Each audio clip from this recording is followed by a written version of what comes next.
mamang mag-adjust, hindi kami, kasi po may house rules po kayong pinirmahan. 5, 6, 7, tapos sa madaling araw, alas 3, alas 4.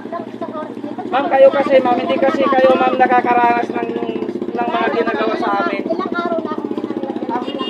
Ay, kasalanan ninyo, ma'am, kasi ang request ko lang, ma'am, i-deliver nyo sa tamang Wala oras. nga akong oras na pwede. Ay, imposible hindi ako maniniwala, ma'am, sa inyo mga yan. driver sa kwan. Galing na ba siya? Tandaan nyo, ma'am, di yan makaka-deliver pag wala sa tamang parking yan.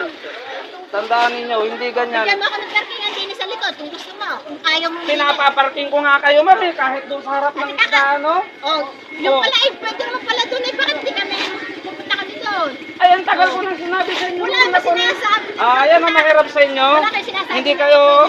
Ayan, ma'am, ang daming parking ho. Kung paparking kayo, ang dami, ang dami. Hindi kasi tahin ninyo. Magkahanggang doon pa sa may dulo nyo. Aba, ang importante, ma'am, hindi yan ang tamang parking. Hindi yan.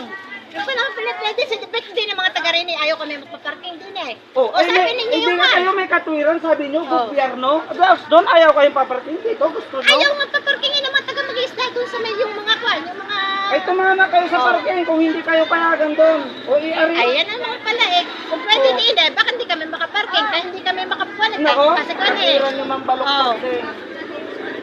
Ito mga ibawal eh. Sabi nyo doon, hindi kayo paparking. Dito pa kayo. Hindi. Yung mga mag-isda ang ayaw doon, yung mga may mga sasakyan ng kwan. Kung pwede naman pala doon, di sana kayo doon na nagparking.